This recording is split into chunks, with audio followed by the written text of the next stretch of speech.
Yeah, hi there. I'm James. I work at ARC as an engineer. Um, I was and I attended Crary Ice Rise as part of the Space 2C project. I'm just going to briefly go through the drilling in a basic way. Arrival at the site, we were very delayed. I think we were delayed 28 days, some people even more than that. And it really put a lot of pressure on the drill team. And there was very little contingency by the time we arrived.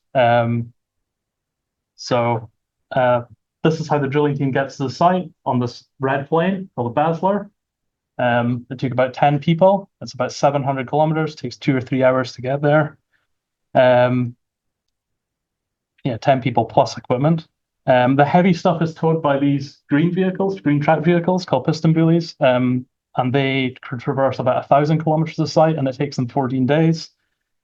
And they drag about 1 to 200 tons of stuff out there for the drilling operation. Stuff like tents and fuel and all the drilling equipment.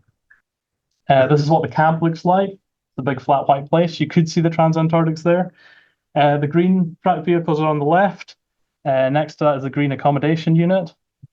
The dome tents are living spaces, and the yellow polar Scott polars are the individual sleeping tents.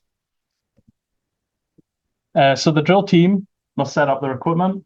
So this site is, the snow is compacted on the surface, then this frame is erected, and then the skin is pulled over.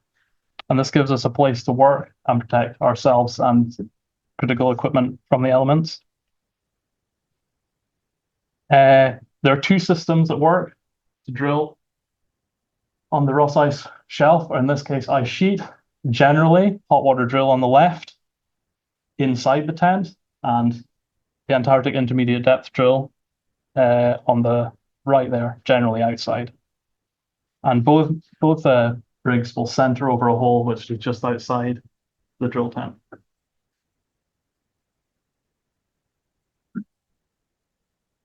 The drills, to run the drills, power and water is required.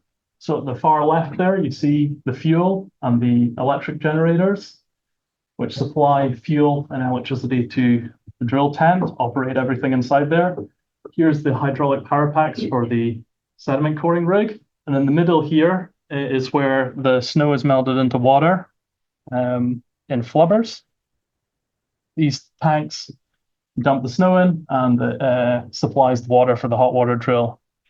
So hot water drilling goes first, and it's drawn out of those flubbers into these high pressure pumps, and then it's pulled through and pushed through to these boilers where it's collected, and then that goes through into the hose reel, which is then lowered through the ice shelf over this A-frame, which is just sits outside the tent.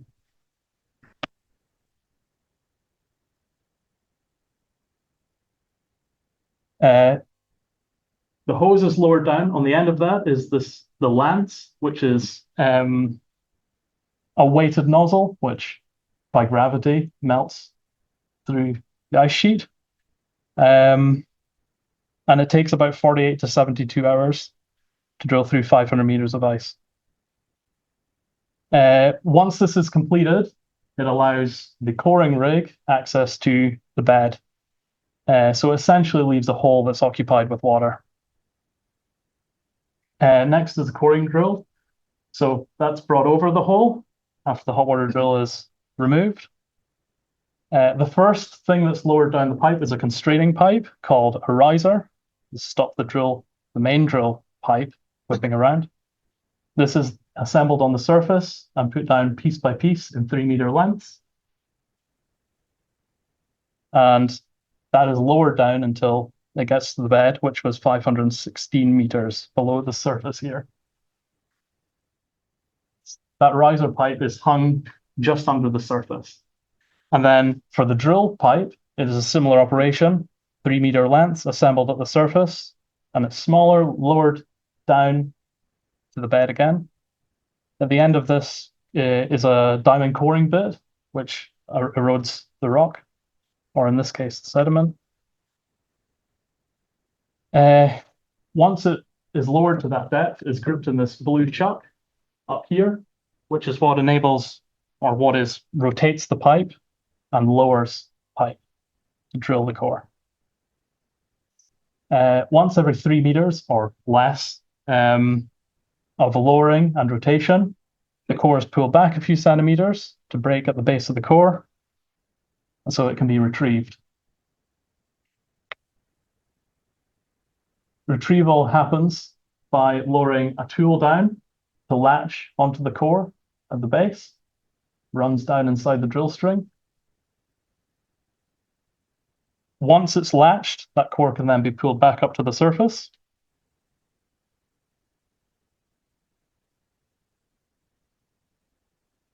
Where it's pulled out the top of the drill pipe.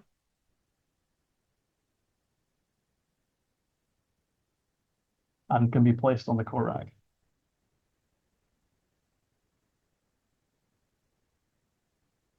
This is where it can be pumped out of this tube for the scientists to work on. In this case, the core is steaming because it's been drilled with hot water, so it's been submerged in that. It's releasing a little bit of that steam.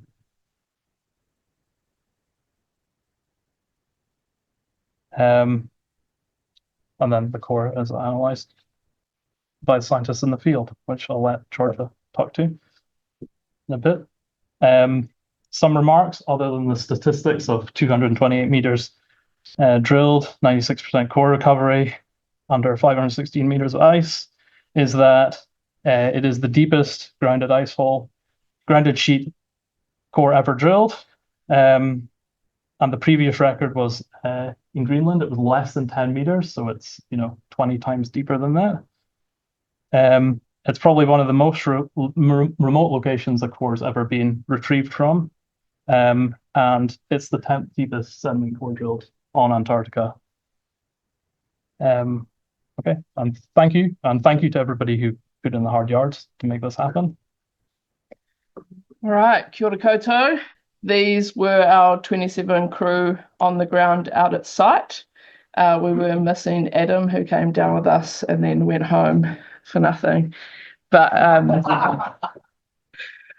he put a lot of hard yards in, as did James and a number of other people, to get this rig together. As Robin said, there were some technical difficulties in the last couple of years, and so they did quite a few changes on the rig this past year, including going out to the Wairarapa to test the rig and to test the team, give them an opportunity to get to know each other so that we're not meeting each other for the first time under fairly grueling conditions. And when I say grueling conditions, I mostly mean the 6-week wait for some folk at Scott Base, waking up every morning, packing your bags, putting on your extreme climate weather gear, and sitting there at 6 a.m. to be told that you're not going to fly anywhere. That day gets fairly tedious after a while. So a lot of pressures, and as James said, getting really close to having to pack up entirely and not get out to site. So everybody coped amazingly. The team was just a real joy to work with. Lots of laughter in between. So also, obviously, not just our project, lots of other people have been contributing to SGEES financially and scientifically and otherwise. It doesn't happen working alone, particularly in Antarctica. There's a huge reliance on each other and on others to make these kind of programs happen. As James said, here's the BASA or the DC-3. What's the only thing to replace a DC-3? Another DC-3. Due to US funding kind of restrictions, this was the only one down on ice this year that did cause some of, contributed to our delays. These are the kind of factors that we're having to take into consideration now as we plan Antarctic logistics going ahead. But this was the core kind of getting packed up, chucked on the plane with us, and then it took approximately 3 hours to get this core back from the airfield to Scott Base, because we were driving so slowly to make sure that we didn't jiggle it, because it wasn't frozen. However, nobody told the pilot that, and we flew back at -10 degrees on that flight for 2 hours to bring the core back, because he thought it was an ice core. And none of us thought to ask why we were sitting at -10. We just were pumped to get a flight and get out of there. So this is Molly Patterson and Hugh Horgan. They were our co-chiefs for the season. But again, we had Richard and Tina for the last 2 seasons. They're part of, leading quite a large group. And then we have an international governance committee as well. Making sure that, everybody's investment is not going to waste, really. Again, it's a coordination of kind of mammoth effort to make these things happen. We had some world-class experience. A couple of the folks had drilled during Cape Roberts and Andrew, and apparently called this the Big Three. So SGEES 2C joins that list of these kind of quite extreme drilling benches. Victoria University and Webster's were, committed to kind of ongoing technology development and making sure that rig was fit for purpose, taking it down this year. So big toe talkers to that. And yeah, lots of capability development in the field. We had a number of first timers, which is really important on the science and on the drilling side. It's increasingly difficult to kind of ask people to spend 3 months away from their family over Christmas. We really appreciate that. And for us, it's often our passion, our lives. We love doing this. But for others, it is a bit of a job. And so, making sure that we make it an enjoyable experience so they keep wanting to come back down is really important too. So why did we go? There were 2 kind of aims with SGEES, and I guess maybe none of us have said SGEES is sensitivity of the West Antarctic Ice Sheet. That primary purpose is to try and understand under what conditions the West Antarctic Ice Sheet will retreat. Is it this 2 degrees threshold that we kind of generally consider from a past climate perspective? This is when we see things really shift in the environment, like masses of sea level rise once we cross that threshold. But a lot of this evidence is kind of circumstantial or quite, distance from the cause of this. And obviously, that's because it's really difficult to get here. It's really difficult to get here. It's really difficult to drill through an ice sheet, and then further to drill through the sediment underneath and recover that core. And recover that core to 96% recovery is just absolutely outstanding. So there were 2 sites with SGEES, and hoping to go back to collect that first site now that we've proven the technology is possible. You might have heard from the Thwaites Glacier team that they didn't manage to make their way through the ice shelf.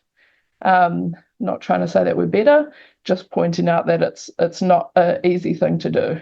So we should always be incredibly kind of grateful that we managed to succeed in doing this. If we're looking at temperatures less than 2 degrees and the various sites, we can kind of look at, as I said, generally the sea level ice sheet contribution, but it's also understanding the variability of the ice sheet. How quickly does it come and go? Under what conditions? Like today, it's grounded there. And during what times in the past was it also grounded there? That doesn't necessarily mean that it's the same size. And so there's a lot of a role of plate tectonics at play that we need to consider as well, and how that works with carbon cycle feedbacks to, in some parts, kind of balance climate and greenhouse gas change. So this was our kind of science team. We had 5 folk on each shift. So we're doing 12-hour shifts. As James said, once you start drilling, it is freezing, so there's no stopping. And so we had this kind of 10-day window to do this in, and we had a few folk get off the plane and jump straight into 12 night shift. So they were up for kind of over 24 hours, which was pretty spectacular from them. You'll see that, so this is a video of the core coming out of the tent. There's TK and I think that's Cloppers. Apart from Molly and myself as sedimentologists, the rest of the team were doing a whole variety of jobs. So we had to, wear many hats. You can only take so many people out there, and making sure that we're covering all the different jobs that need to be done requires kind of people to be playing a couple of different roles. So we'd get the core from the drillers, take it into the science tent, have a bit of a chat about the drilling quality and core recovery, and the type of sediment that we were recovering, because that helps them kind of figure out what their drilling parameters are. And I think that relationship worked super well. And not having a lot of distance between the core tent and the drill tent also was really helpful. And so from the science tent, we would briefly describe the core, cut it up into sections, log all of that into, so making sure that we're maintaining that depth and not mixing up the core. And then it would go into the science container to be photographed and x-rayed, and would have some biostratigraphy or microbiology samples taken at that point too. So this is the full core, the whole 228 meters. You'll see towards the end, as the sediment kind of increased in competency, but also because there was 150 meters of diameter, that those drill runs were able to kind of get 3 meters for 3 meters advance. So we're getting pretty efficient by the end of it. And these were the kind of lithologies that we got out. So basically, when it's skinnier on the figure, then it's muddier sediment, and when it's thicker and wider and the kind of green colors, then it's more coarse grained. So that's got those gravels and big clasts in there. And we just saw like a bit of mud, a whole bunch of what we call diamict, that's that really gravelly stuff, and then some varieties of kind of different proportions of sand in there. And this kind of goes up from, if you're like today sitting with the ice sheet sitting on top of sediment, you get these really coarse grained sediments because the ice sheet is actively kind of eroding and depositing material, and it's got so much force behind it that it's able to deposit really coarse grained, and by coarse grained I mean kind of 30 centimeter cobbles, boulders, and as you go up into the finer sediments, into the muds, then we know that the ice sheet and ice shelf even have kind of pulled back, and you're just getting some biogenic material settling down through the water column with occasional clasts, which indicates to us that you're getting icebergs floating over the site and dropping those big boulders. So we split this up into different units, and this will be redone again in June when we actually split the core open and can see quite a lot more detail, because the drilling disturbance around the whole core can sometimes obscure some of the features. But at the top we have this 5 meters of unconsolidated or fairly soft material, which suggests that it's not too old. It hasn't been lithified yet. That was a mixture of some diamic, some of this kind of coarse material, along with some muds. And for those that kind of understand the lingo, there was a lot of fragmented diatoms in there, so they weren't fresh. They hadn't been just deposited. They'd been reworked and put into that sediment. Oh, actually, there's some pictures. So that's the top of the core. We have this kind of coarser material. This is a plain light photo and an X-ray. Coarse material at the top and shifting into finer sediment quite quickly. And then the kind of unit beneath that from 5 to 35 meters was a lot muddier material. It still had quite a lot of clasts in there. We saw some shell fragments, so bits of clams and Pippi-tua type of fragments, along with some biotubation, which is what we see when little critters are living on the seafloor and start to stir up that material. So again, tells us like a few indications about what this environment was like. So there's some finer sediments in there. And then we had a 15-meter layer of these quite cyclic sections, and what that tells us is that kind of environment's going backwards and forwards. So the ice sheet or ice shelf is kind of coming and going in a repeating time scale, and we don't know what that time scale is yet, but understanding again whether that's kind of at what time period in general that's happening, but then on what frequency that's happening can tell us a lot about what the ice sheet's responding to in the past. And then we had 150 meters of diamect, which got a little tedious to log. And I started teaching, the geophysicist how to log sediment to give myself a bit of a break. But again, as I kind of said, with James's talk, you see some of these really kind of quite small pebbles that are perfectly in place and have been drilled like straight down the side of. So yeah, it was again incredible drilling quality. And then just as we were kind of reaching our time limit and starting to panic, there had been a 200-meter target depth, and we were trying to kind of break through that unit, which we could see in the seismic, and into this unit beneath, which we didn't really necessarily know what it was.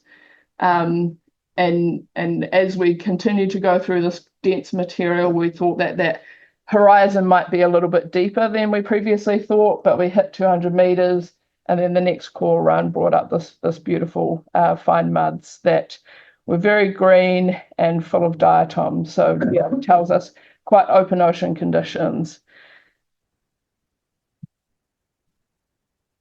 And I think I'll just kind of skip this, but just some of the thinking that we have to, and it starts with cartoons and schematic diagrams of trying to imagine what the ice sheet would have looked like and what kind of environments could form these deposits. But as I say, in June, when we split the core and start to sample it for a whole range of different things, we can get much better ideas about that.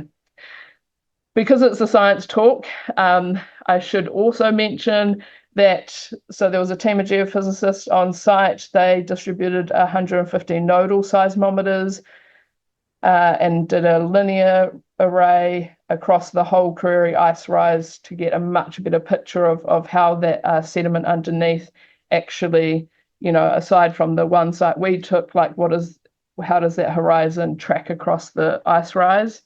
Some AP-res measurements, and then they, at the end of the drilling, they chucked down a fiber optic cable into the ice hole.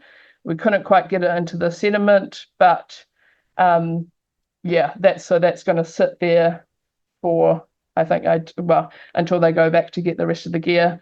and record a whole bunch of data and try and understand if there's any temperature fluctuations in that basal part of the ice sheet. Places your information that we've never been able to get before. So this is winding up. This is from that kind of black box where we think Crary Ice Rise core sits. And this is a kind of comparison of the temperatures of the past that we think we're getting into, as well as a whole bunch of other sites from Antarctica and around Antarctica, and contributing to over 50 years of these efforts to get these records. So this was the team with a few key characters missing. That's all. Thank you. After seeing all that and the amount of massive effort was supposed to see to get that job done, I had a relatively straightforward season this year, testing a new drill rig. Victoria University with Nancy Barrett have just purchased a brand new ice core drill for a new project that's coming up. Matt will talk to that a little bit further after this. I'll talk a little bit about the drill that we've got, why we purchased it, and the kind of a little bit of the history of this drill and where it came from. It's a little commercially available drill. So when Nancy came to me probably a couple of years ago now, saying that she wanted to do another ice core drill, but change out the old drill, which we'd built for Rice back in 2010, 11, 12, and 13. I sort of did the numbers, and it worked out that it was just as cost effective to buy one off the shelf from a company in Canada. So we decided to buy off the shelf. It saved the drilling office a bunch of time because James and I were already a little busy with other projects in the background, and we've managed to purchase a little suite. So this is just to give you a bit of idea of context of different drill systems. This is a shallow core drill system. You can manually drill to these. I would say almost comfortably to 20 meters. I say 30 meters there. You probably need an electric winch at that depth, but this is really ideal for doing shallow cores, fern cores, and it's really rapid to deploy. You can drill it down to about 10 meters in a couple of hours, no worries at all. And then we've got the other drill we have in our catalog, our asset list is this guy here. This is the Roosevelt Island ice core drill, and you can see just from the size of the operation how big it is and the amount of effort that it took to set this entire space up. You can see here a 3-meter trench, around about 14 meters long, and that tent drill, all of it was about 6 weeks of effort to drill for a month. So, and the amount of logistics. At this point, we're at a site called Roosevelt Island, which is actually not far from north of Crary and Cam Ice Stream. So it's still about 1,000 Ks from Scott Base, getting to that site in a similar fashion using Basler's. So the logistic effort with these kind of projects is significant. And logistics now being our biggest constraint, we're becoming more and more sensitive to that. So we've decided to go with a lightweight system. This drill here is the drill that we've purchased is a direct descendant of this drill. This is a Hans Townsend. What you can see there is the control panel on the right. I will show you a photo of what the control panel looks like now. You can see that it looked like it was built in someone's garage. The guy on the left there with SBH on his glove, that's Steph. He's one of the guys who's been doing this game since the 70s. He was one of the main developers of this drill system. So all ice core drills largely follow a similar format where they have the middle section, that black section in there is the pressure housing, which has an electric motor in it. The back end at the top of the image on the left is the skates. That acts as the anti-torque to prevent the drill from spinning and provide the torque reaction in the hole when cutting. And then below that, you've got your chips cutters and whatnot. And then a winch in the background there, just in front of that guy with the yellow jacket. So that's kind of what our drill's descended from it. So it comes from a well-proven design, which has been around. In fact, I've actually used this drill system myself in Greenland, and they haven't changed a bit on it. So it just attests to its sort of robustness as a drill system. So the one we purchased is this guy here. It's a company in Canada. They're up in the Yukon. And they developed this drill largely using the Danish design that Hans tells in the previous slides. More or less the same parameters, slightly bigger core. We get a 102 millimeter core versus a 98 millimeter core. All electric power. In fact, for all intents and purposes, it's a glorified core drill, electric core drill that you would use for drilling holes in your wood to put your electric cables through in your wall or something like that. Just a little longer and maybe marginally more powerful, but not that much more powerful. You're only looking around about a 400 watt motor at peak load, about 230 watts nominal. So these are pretty small bits of kit. The whole system weighs around about 400 kilos with the winch and the wire and all the rest of it, and easily can be fitted into a single twin otter flight, which is a slightly smaller version of the Basler, or slightly smaller aircraft than the Basler. So this is the modern version. So you can see here, that's you can see on the image on the left, you have the mast. It essentially is the same basic design. It's tilting mast with a top sheave on it. You can see the drum for the wire rope down the bottom there, just on top of that A-frame that's lying in the snow.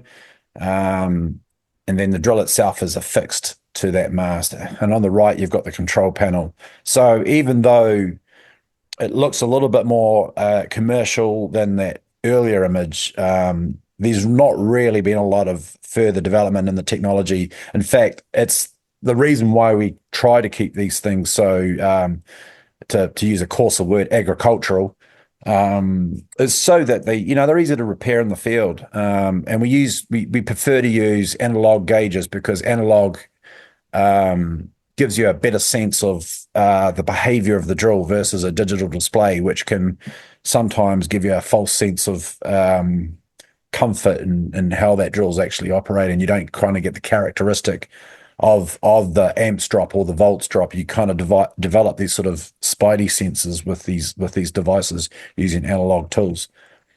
That's James and I.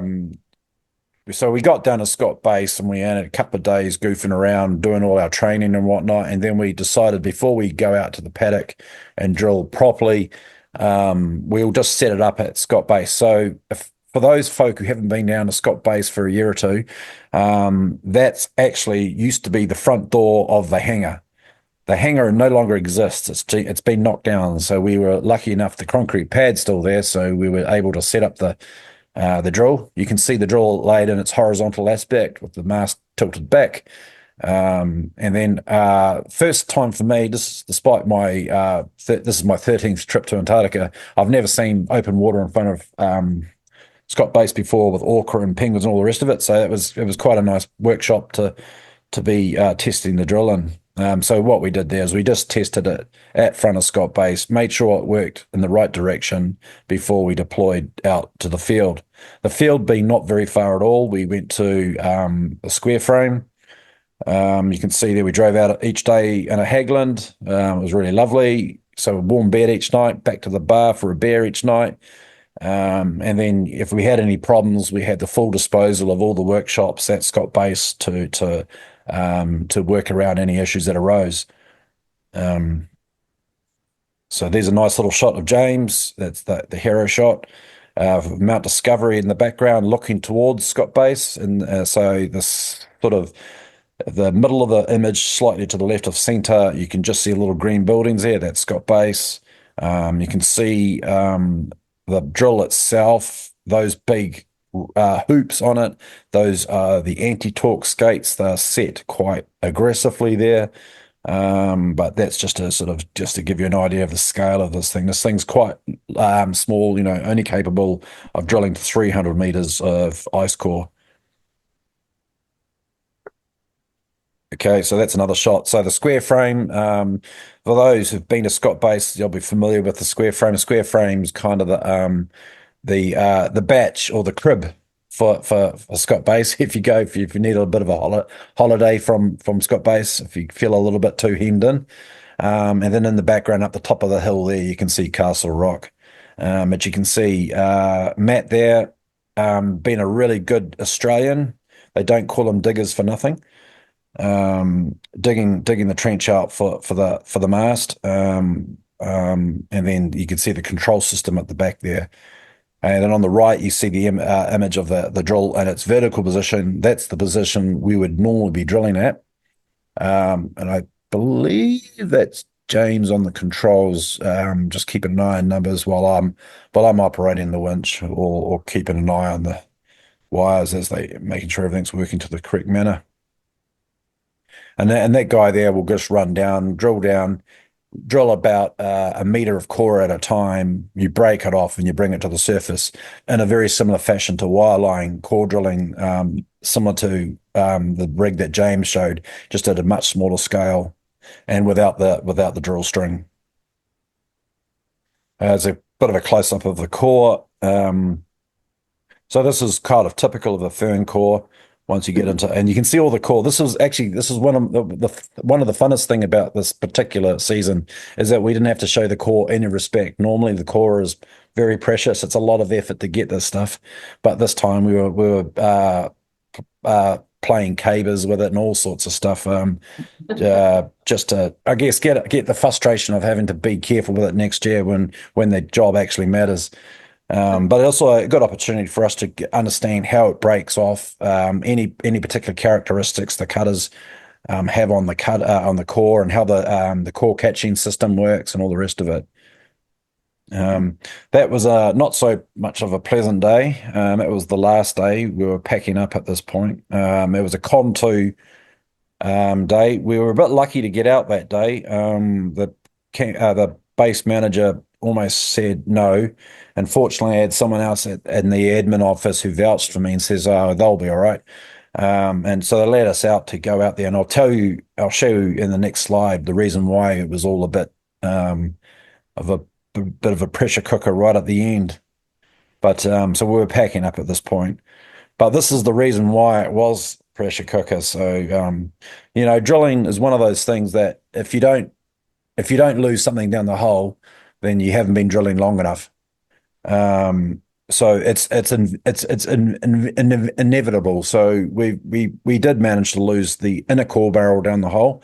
And so I spent a whole day in the workshop at Scott Base making the tool. On the left-hand photo there, I attached it. I disconnected all the bottom part of the drill system, and I made that catching tool. So you can see the little these 3 little detents on it. You can only see 2 of them. They're spring-loaded so that they will pop into any holes that are on the inner core barrel and catch it on the way down. So I spent all day making that on the Thursday. And then when the base base manager said, "Oh, you probably won't be able to get out on the Friday," I said, "Well, this is our only chance." Was it the Friday? Whatever, it's irrelevant. But it was our only chance. So fortunately, they let us get out there. But as soon as we got it, we packed up, and you can see a very relieved couple of drillers there with the core barrel. I mean, these aren't cheap. You're talking tens of thousands of dollars. So it's an expensive bit of kit to be losing down the hole. But it's a handy reminder to actually make sure that you always have recovery tools and fishing tools in your toolkit. Flying home, this is actually, I propose, I think this is our site.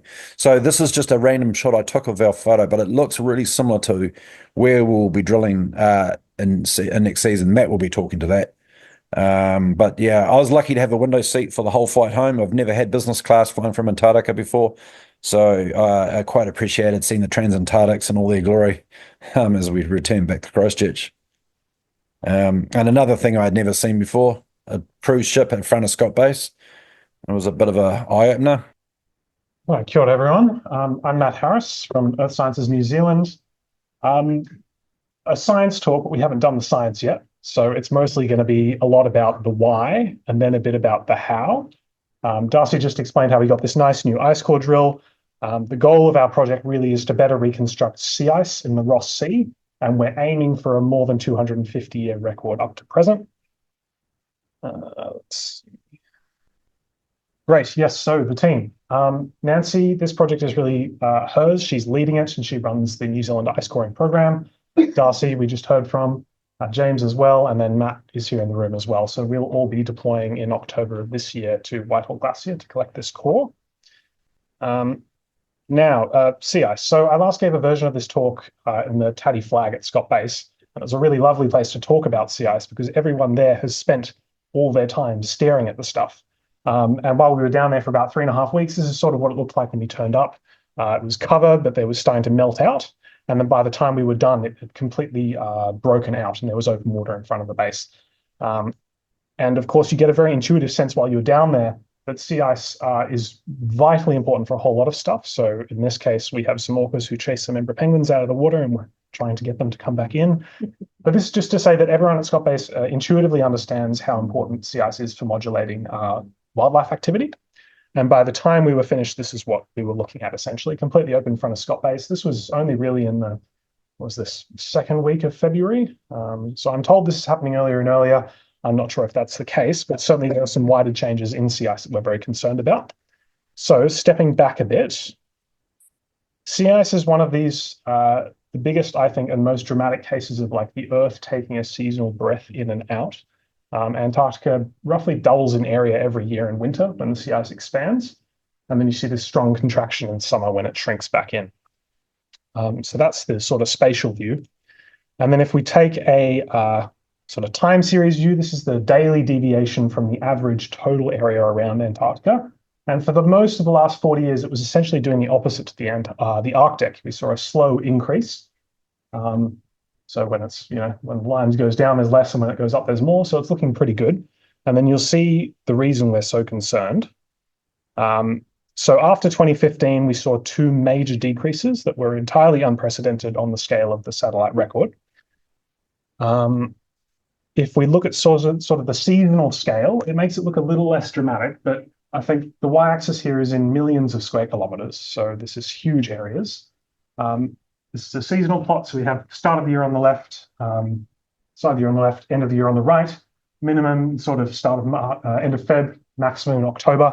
2023 was the record minimum, and ever since it's been trying to work its way back towards the average. If you can see the blue line there, that's this year. And I think I've left out about roughly a month of data, but I think it's sitting just at the lower end of the average. And if we look at the sort of what we think the causes of these decreases are, and what this looks like, you have a later winter expansion of thinner ice, earlier summer retreat, there's poorer year-to-year resurgence, so it's not recovering. Essentially, the ocean was upwelling a huge amount of heat, and that was the fundamental cause for these anomalies. And then there was also strong northerly winds in the Ross Sea, which stopped the sea ice getting out in 2023. And yeah, so there's a memory effect in sea ice. So there's a strong anomaly 1 year, this persists, and the system takes time to recover. Why is this important? Sea ice modulates a huge number of processes in the Southern Ocean and globally.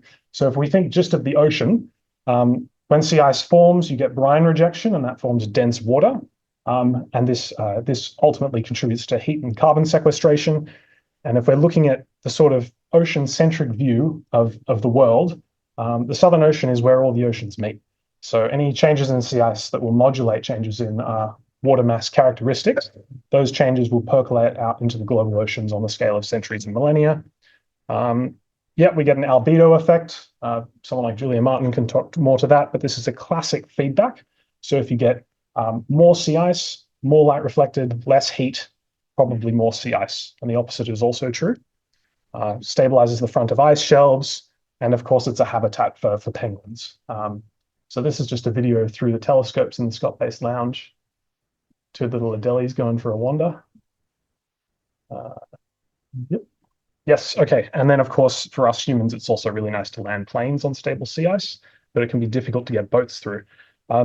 If we tip all of this on its head, like we saw post 2016, it's essentially bad for most, well, it changes every element of the system, but it's good for getting boats through. So that's great if you want to get a boat down to Scott Base, like that cruise ship we saw. And then just a particularly sobering aspect of the 2022 decrease, there were several tens of thousands of young penguins that perished, unfortunately, because the sea ice was too thin. Okay, so this is where this project comes in, the Antarctic Sea Ice Switch. We're fundamentally trying to understand what all this recent change means. Several objectives here, present change, ecosystem change, better future projections. Part I'm focusing on is natural variability into the past. So what do I mean by natural variability? Well, you look at a plot like this and it's a really strong, clear signal at the end. As a paleoscientist, you wonder why the x-axis doesn't go further back into the past. We are combining a huge amount of natural variability, so natural swings in the Earth state, with potentially anthropogenic forcing on top. So if I squeeze that 40 years up into the top right-hand corner, and we look at recent global temperature change, the satellite era is only really covering a period of escalating global warming. So we have 45 years roughly of satellite sea ice data. This is a time period where our volume and skill of observations are increasing, but it's also the period of most dramatic change. And a key question you might ask, is the Earth capable of these types of decreases already? Or is this climate change finally showing its head in Antarctica? And 45 years is just not long enough to make that claim. So major sea ice changes in the last 10 years, unprecedented on the scale of the last 45, wide-reaching consequences if this change in state persists. Hard to know what this means if we don't want to know what the natural baseline is. So of course we have to go back in time, and for that we need to go drilling. So I'm going to talk about ice cores. Of course, you can also get sediment cores, and in many ways those are potentially better because you can drill from directly underneath the sea ice, you're in situ. But the recent changes in sea ice are not just a decrease on the annual scale. You have different things happening in different seasons, and all of these changes are important. And ice cores are the only record where if you go to a place where it snows enough, you can potentially unpack seasonal scale changes. So early retreat, late advance, this kind of thing. And yes, you have to go somewhere where it snows a lot for that to work. 2015 is also an interesting time because this is fundamentally when most of our records around the Ross Sea finish. There was a whole bunch of drilling between 2010 and 2015, so the Roosevelt Island project was part of that. But this recent dramatic decrease, we don't have this imprint in the paleo record because we don't have ice cores that cover this period. So one of the strengths of ice cores is because they cover the modern period and they're such high resolution, you can directly compare the two. And we don't know what this signal looks like in the ice cores because we don't have any ice cores from this period. Most of them were drilled pre-2015. I put an asterisk there because we have short cores, nothing that's long enough to tell us what we need to know. Ice cores, fundamentally intuitive, like all coring, younger ice at the top, older ice at the bottom. You drill through it and you get a record. We need to go somewhere where it's a very high resolution. Snow needs to be consistent all year round. If it just snows in summer, then we have a bias, and that's not great. We need to have a site where the material deposited in the ice core is coming from somewhere we know. Ideally, it's well studied to take the question mark out of it. Fortunately, there is such a site, so we're going to be going to Whitehall Glacier. K049, so Nancy went drilling there in 2006. This was a team, I think, yeah, including Alex Pine. They took an Alfred Wegener Institute drill there and collected 105 meters of core, covered about 125 years. Great site characteristics. I thought Dusty would cover more of this, but I can now dwell on it because he didn't. Essentially, the site snows a lot. It's really low. It's about 500 meters above sea level, which is great, nice and coastal, and it's an unusual site. So usually when we're interested in drilling in an ice dome, we want somewhere where the snow stays put and doesn't move. If you drill onto a glacier, then your site moves, and that's not very useful for a static climate record. But here we have two diverging glaciers. So the ice in the middle, where we want to drill, is essentially stationary. So snow that lands there stays there. So we can get a long record from snow that's in the same spot. And the aerosols all come from the Western Ross Sea. So it's great for a climate record. Yes, good place for an ice core. This is the kind of paleo plot that people tend to fall asleep when I show them, so I won't dwell on it too much. All this is to say we have a good sea ice reconstruction from this previous record, and because there's not really that much dramatic change in late 20th century sea ice around Antarctica, It really nicely captures the increase in sea ice area. So this is a bit blurry, but blue is sea ice area. So you see these increases in the late 20th century that are anti-correlated with one of our proxies. This is great, but we don't know what the post-2015 change looks like in this record. And it also doesn't really go back far enough to get truly pre-industrial climate. Humans are already modifying the climate system throughout this record. So we'll take our eclipse drill to Whitehall Glacier. Logistics are still being sorted out, I believe. Fingers crossed we'll get there. We'll bring the core back here for analysis, as long as it stays frozen on the journey. Cut it up in our lab. This is our -20 freezer. Some of you may have seen the ice core facility. This is our shiny new melt head. We just had this made by a tiny little outfit in the UK. You put your ice on top of it and you melt it. And then it goes into all our instruments and we get a continuous record of climate for the whole duration of the ice core. Yes, this was a photo taken during the Roosevelt Island project 10-something years ago. Yeah, so recent sea ice behavior is problematic to say the least. We've got to better understand natural variability to figure out why this might be happening and how to project that into the future. We'll go drill a 250-year, hopefully longer ice core, and we'll combine this. Yeah, I didn't get to this, but we're working with some Korean and Italian researchers to try and build a network of ice cores, not just a single weather station, so to speak. Yeah, hopefully finished in 5 years, fingers crossed. Thank you.